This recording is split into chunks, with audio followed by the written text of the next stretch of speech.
이어서 의미의 유형을 보도록 하겠습니다.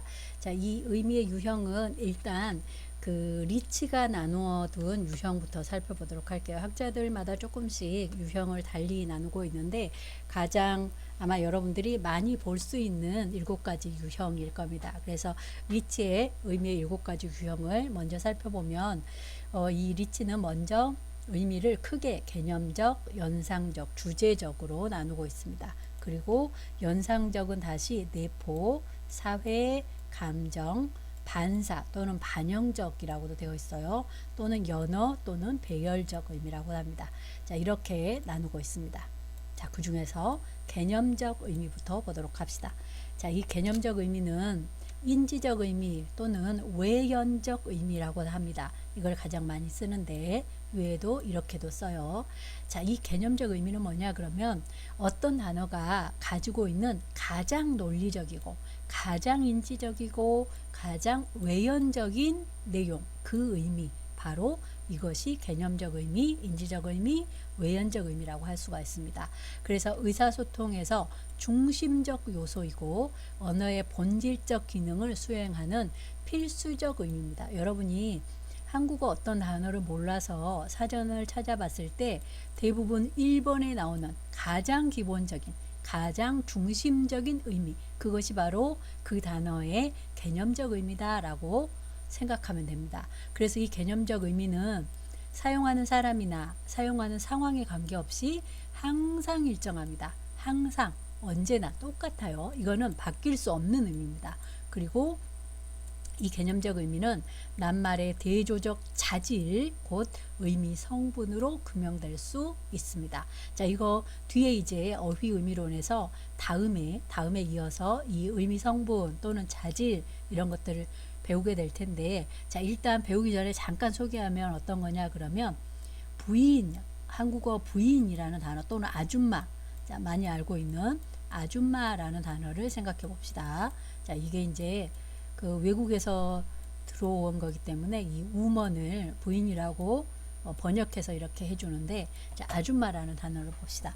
자, 이 아줌마라는 한국어 단어가 가지고 있는 개념적 의미는 이 아줌마라는 단어가 가지고 있는 가장 중심적인 의미라는 겁니다. 그리고 바뀌지 않는, 언제나 일정하게 바뀌지 않는 거예요. 이걸 어떻게 나타낼 수 있느냐 그러면 인간이냐 동물이냐 따졌을 때 아줌마는 인간이죠. 그 다음에 성별로 봤을 때 남성이냐 여성이냐를 따지면 남성이죠. 그러니까 여기 마이너스 남성입니다. 그리고 이제 성숙은 이거는 그 육체적인 성숙이에요. 그래서 성숙한 사람이냐 성숙하지 않는 사람이냐를 따지면 성숙이죠. 어린아이가 아니잖아요. 그죠? 플러스 성숙. 그리고 결혼했느냐 결혼하지 않았느냐를 보면 플러스 결혼입니다. 결혼한 사람을 우리가 결혼하지도 않은 사람을 한국인들이 아줌마라고 하지 않죠. 그래서 결혼 플러스 결혼 이렇게 나타낼 수 있다는 겁니다. 이거는 아줌마라는 단어가 가지고 있는 가장 기본적이면서 가장 중심적인 의미이고 이거는 바뀌지 않습니다. 아줌마 말고 남자는 아저씨가 있죠. 그죠? 여러분들이 이제 아줌마 아저씨가 있을 텐데, 자, 이 아저씨도 역시 아저씨의 개념적 의미가 뭐냐 그러면 플러스 인간이고, 그 다음에 아저씨는 마이너스 남성이 아니라 플러스 남성이죠. 플러스 남성이고 플러스 성숙 플러스 결혼, 이렇게 나타낼 수 있는 것이 바로 개념적 의미다. 그래서 아줌마 또는 아저씨와 같은 단어가 가지고 있는 가장 중심적이면서 가장 본질적인 기능을 수행하는 필수적 의미, 그것이 바로 개념적 의미다라고 할 수가 있다는 겁니다. 근데 생각해 보세요. 여러분이 아줌마라는 단어를 몰라서 한국어 사전을 찾아봤어요. 그랬더니 아줌마는 이러이러한 사람이다 라고 의미가 적혀 있었어요. 자, 1번 의미가 적혀 있었어요. 그러면 이런 사람을 한국어에서는 아줌마라고 하는거나 라고 배웠습니다. 사람이면서 여자면서 나이를 좀 먹었고 결혼한 사람을 아줌마라고 하는구나. 아저씨는 사람이면서 남자고 나이가 좀 먹었고 결혼한 사람을 아저씨라고 하는구나 라고 의미를 알았어요. 이게 의미의 전부 아닌가? 라고 생각할 수 있습니다. 그런데 그렇지 않아요.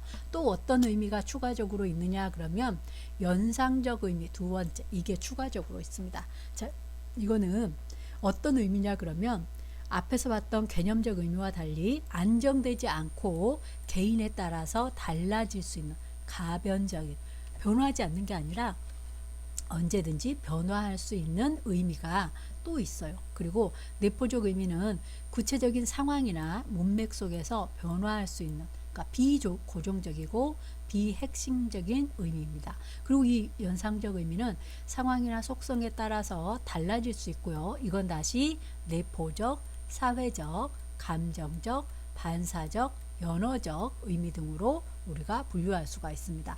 그래서 이 연상적 의미 안에 들어가는 이러한 의미들은 언제든지 달라질 수 있고 핵심적인 의미가 아니에요. 그러니까 이제 연상적 의미는 별로 중요하지 않나? 그러면 뭐 별로 중요하지 않은 의미인가? 이렇게 생각할 수 있잖아요. 그런데 그렇지 않습니다. 사회에서 이 내포적 의미가 굉장히 연상적 의미도 여러분들이 단어를 사용할 때 굉장히 중요해요. 그래서 아까 지금 앞에서 제가 아줌마, 한국어에서 아줌마를 이야기하면서 아줌마는 성숙, 나이가 있고 결혼한 여자인 사람을 아줌마라고 한다라고 개념적 의미만 알고 있으면 실수할 가능성이 많습니다. 나는 이런 사람을 결혼한 여자를 아줌마라고 해. 그래서 내가 결혼한 여자를 아줌마라고 불렀어요. 자, 그런데 그 듣는 한국 아줌마가 굉장히 기분 나빠할 수 있습니다. 그건 왜 그러냐 그러면 모든 단어의 의미가 개념적 의미로만 끝나는 게 아니라 그 안에 어떤 의미가 또 있느냐 그러면 연상적 의미가 있기 때문입니다. 자, 이 연상적 의미 중에서 첫 번째 내포적 의미를 보도록 합시다. 자, 이 내포적 의미는 함축적 의미라고도 하는데요. 자, 이거는 개념적 의미에서 의미에 덧붙여서 전달되어 있는 그 사회가 가지고 있는 그 단어에 대한 가치입니다. 그러니까 아줌마라는 단어에 대해서 한국 사회가 가지고 있는 어떤 가치관을 보여주는 거예요. 이게 바로 내포적, 함축적 의미입니다. 그래서 세상에 대한 지식이나 믿음에 따라서 가변적이에요. 언제든지 바뀔 수 있습니다. 언제든지. 그래서 자, 부인을 예를 들면 아까 개념적 의미 외에도 뭐 자궁을 가졌다거나 또는 사교적이라거나 또는 모성 본능을 가졌다거나 감수성이 예민하거나 부엌일을 한다거나 이렇게 추가적으로 어떤 의미들이 여기에 포함되게 되는데 사회적인 믿음에 따라서 포함되게 되는데 그것이 바로 내포적 또는 함축적 의미라는 겁니다. 그러니까 다시 아까 아줌마로 가보면 자, 아줌마의 개념적 의미 완전히 중심적이면서 변하지 않는 의미는 인간이고 여성이고 성숙했고 결혼했는데 여기에 플러스 한국어 아줌마의 플러스 어떤 의미가 추가적으로 더 있다. 그것이 어떤 거냐 그러면 내포적 의미이고 한국 사회가 아줌마라는 단어에 어떤 내포적 의미를 가지고 있느냐 뭐 뻔뻔하다든가 아니면 다른 사람을 고려해주지 못한다던가 또는 자기밖에 모른다던가 뭔가 이렇게 부정적인 가치, 전달 가치를 가지고 있을 수도 있다는 거죠. 그래서 내가 배운 대로 아줌마라고 불렀는데 듣는 아줌마가 기분 나빠할 수도 있다는 겁니다. 그래서 그 사회가 가지고 있는 이러한 가치들을 포함하고 있는 이 내포적 의미도 굉장히 중요합니다. 비록 개념적 의미가 중심적이고 한정적이어서 이것이 중심적이기 때문에 이것이 중요하다라고 물론 중요해요. 그렇지만 내포적 의미도 주변적이고 가변적이고 개방적이어서 언제든지 바뀔 수 있으나 그래도 매우 중요한 그 사회가 가지고 있는 어떤 가치들이기 때문에 매우 중요하다라고 할 수가 있겠습니다. 자, 그 다음에 연상적 의미 중에 두 번째는 사회적 의미라는 겁니다. 자, 이 사회적 의미는 어떤 언어 표현이 그 언어를 사용하는 사회적 환경에 대해서 전달하는 의미를 이야기합니다. 그러니까 자, 역시 마찬가지로 어떤 단어가 개념적 의미가 당연히 있겠죠. 그죠? 가장 기본적인 의미 플러스 여기에 어떤 것이 추가되느냐 그러면 사회적 환경을 알 수 있게 돼 사회적 환경을 전달해 주는 것 이것이 바로 사회적 의미입니다. 그래서 이게 무슨 얘기냐 그러면 조금 더 자세하게 얘기하면 자 여기에 개념적 의미 플러스 그것을 발화하는 화자의 지리적 위치 이 사람이 어디 출신이야 또는 이 사람의 사회적 출신, 이 사람 의상가, 또는 화자와 청자 사이의 사회적 관계, 화자보다 청자가 훨씬 어른인가 보다, 또는 화자와 청자 사이가 부부인가 보다, 이런 것들을 알게 해주는 것, 그것이 바로 사회적 의미라는 겁니다. 예를 들어서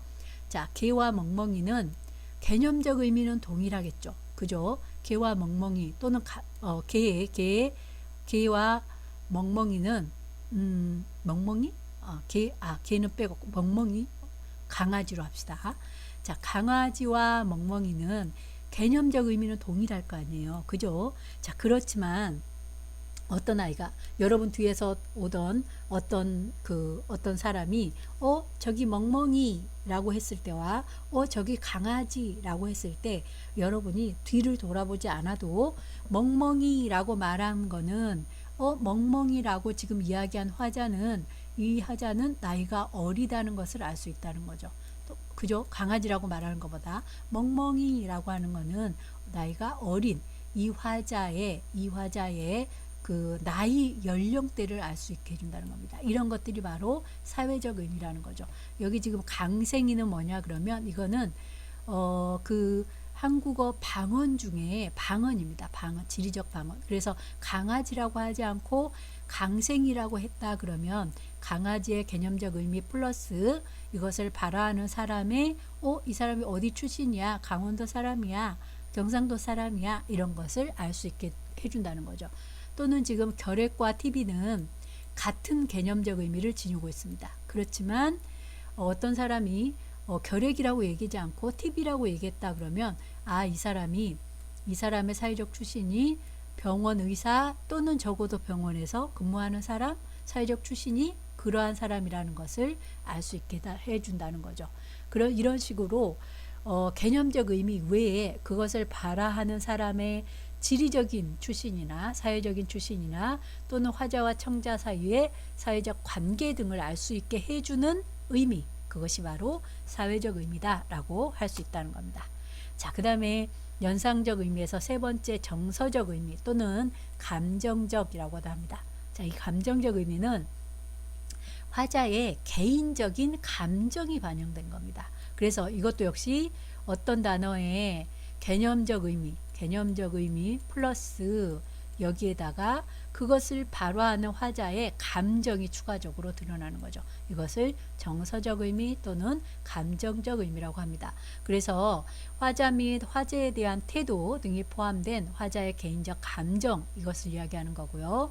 대상에 대해서 존경이라든가 아니면 심리적 상태에 따라 문체를 선택하는 것, 또는 음성적으로 변조를 보여서 길게 하거나 억양을 달리하거나 이런 것들이 포함됩니다. 그래서 참 좋다라고 했을 때와 참 좋다라고 뭔가 길이를 달리하게 했을 때는 이것을 발화하는 사회적, 이 화자의 심리적인 태도, 정서가, 감정이 다른 것을 볼 수가 있죠. 그러면 좋다라고 했을 때, 좋다라는 것이 가지고 있는 개념적인 의미가 있을 텐데, 이 좋다라고 하지 않고 좋다라고 했을 때 화자가 이 감정이 그 안에 들어가 있는 것을 볼 수가 있죠. 그러면 좋다의 개념적 의미 플러스 좋다라고 했을 때 이 감정, 이것이 바로 정서적 또는 감정적 의미다라고 할 수가 있겠습니다. 자, 그 다음에 연상적 의미에서 그 다음 거는 반영적 의미를 볼 수 있습니다. 자, 이 반영적 의미는 반사적 의미라고도 해요. 자, 이게 좀 어려울 수 있는데, 자, 이게 뭐냐 그러면 어떤 표현이 다른 개념적 의미의 연상을 일으키는 데서 발생하는 의미입니다. 그러니까 어떤 단어가 있잖아요. 그러면 그 단어에 개념적 의미가 있겠죠. 그죠? 자, 그런데 이 개념적 의미 플러스 다른 개념적 의미가 연상되면서 추가적으로 나오는 의미, 이것이 바로 반영적 또는 반사적 의미입니다. 예를 들어서 자, 교회에 가면 교회에서 하나님 아버지라는 단어를 씁니다. 자, 그랬을 때 이 아버지는 사실은 교회에서 쓰는 아버지는 하나님을 이야기하는 거죠. 개념적으로는. 그런데 이 단어를 듣는 사람들이 아버지라는 단어가 가지고 있는 개념적 의미가 여기에 리플렉트 되어서 추가적으로 들어간다. 반사적으로.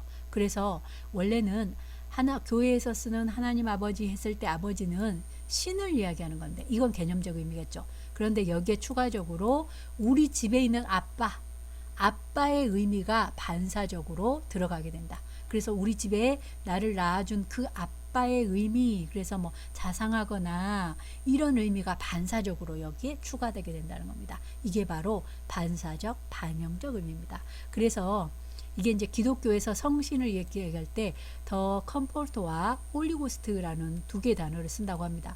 근데 사실은 이게 개념적 의미는 둘 다 성신을 나타내는 겁니다.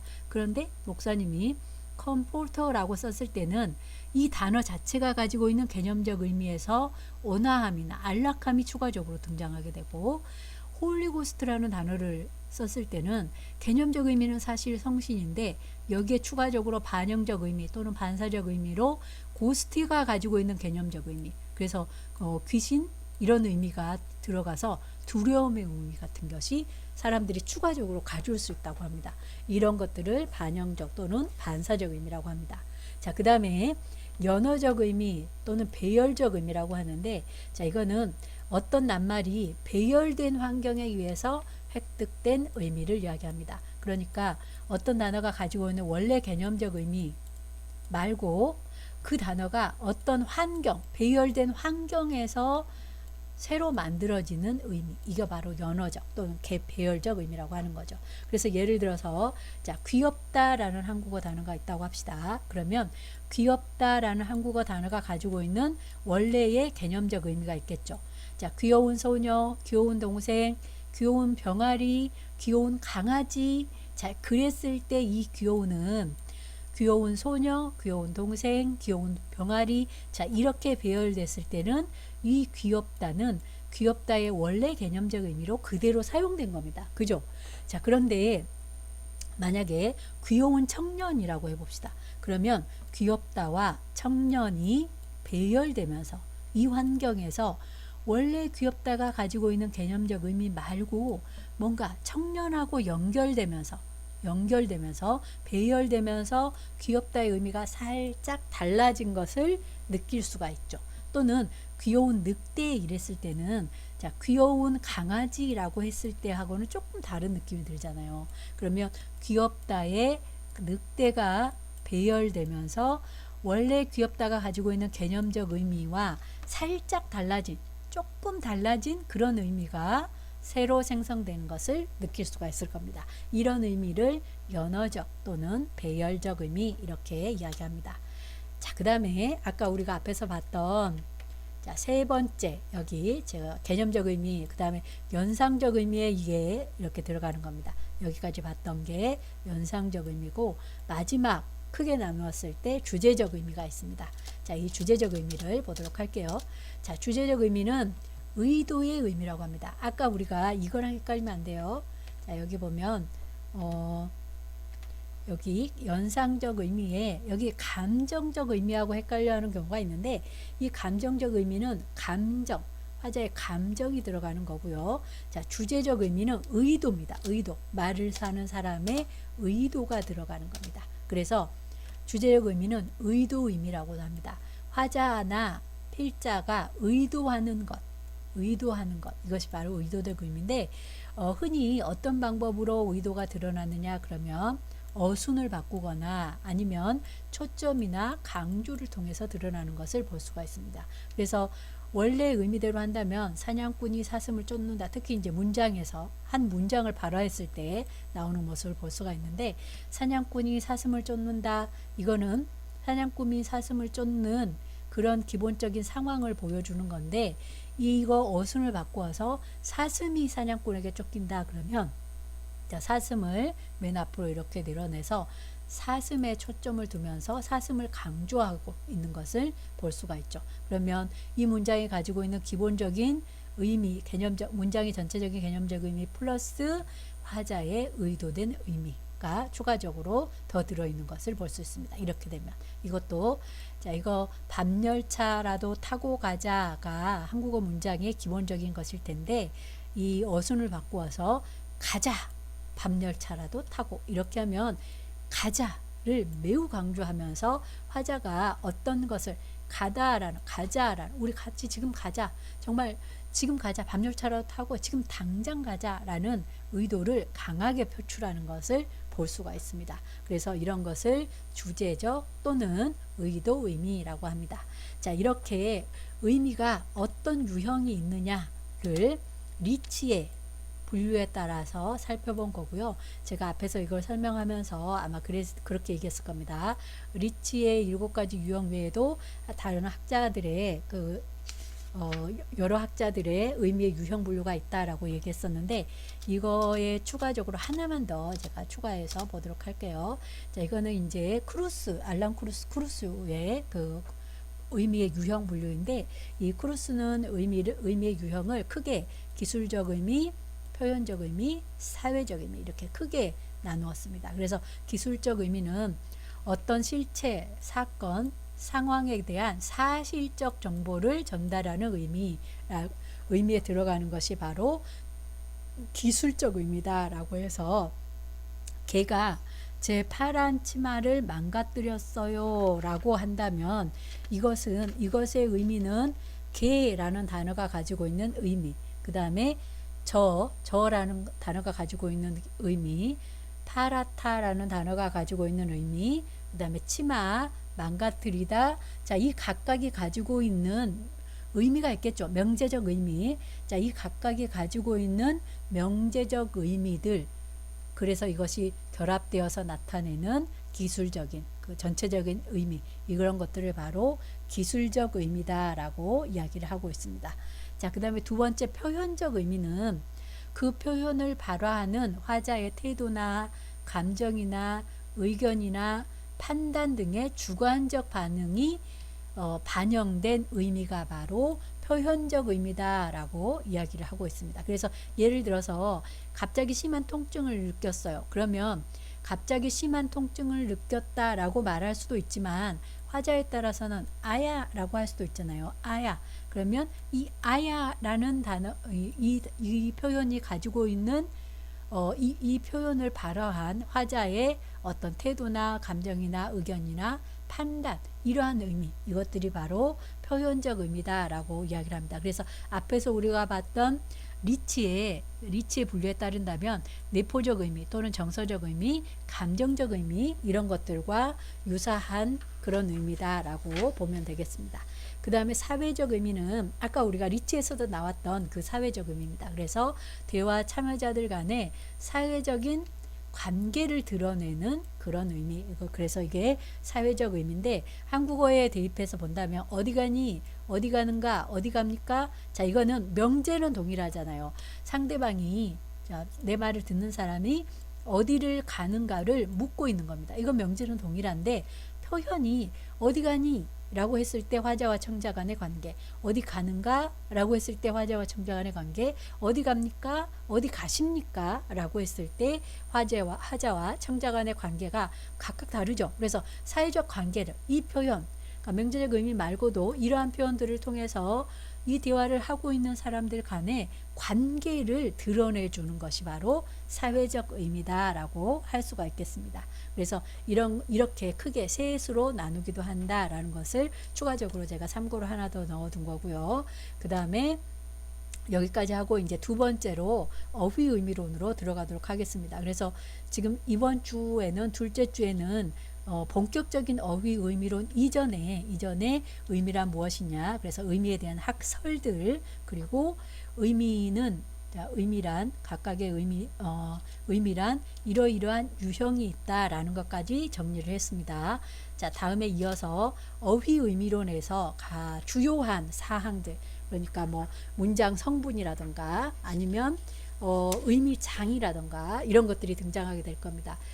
실제로 지금 제 수업을 듣고 있는 학생들 중에 나중에 그 한국어 의미론으로 논문을 쓸, 석사 논문이나 박사 논문을 쓸 학생들이 있을 수도 있는데, 이게 이제 요즘에는 인지언학이나 인지의미론 이쪽으로 많이 쓰기도 하더라고요. 근데 그래도 좀 오래된 거긴 하지만, 오래된 설이긴 하지만, 그럼에도 불구하고 이쪽으로 관심 있는 학생들은 어휘 의미론 영역 안에서 굉장히 주요한 그런 이제 그 여러 방법들, 분석의 방법들이 나오니까 다음 주 동영상에서 잘 듣기를 바라고, 나중에 이제 이것과 연결해서 이러한 방법들을 동원해서 쓰여진 한국어 논문들을 좀 볼 거예요. 그래서 그런 것들을 관심 있게 보고 비평적으로 읽으면서 여러분들도 학기 말에 개인적인 보고서 쓸 때 나는 이런 부분을 써보고 싶다 그러면 잘 기억해 두었다가 주제를 찾아서 여러분들이 학기 말에 보고서를, 그러니까 소논문을 써보기 바랍니다. 자, 오늘은 여기까지 할게요. 수고했습니다.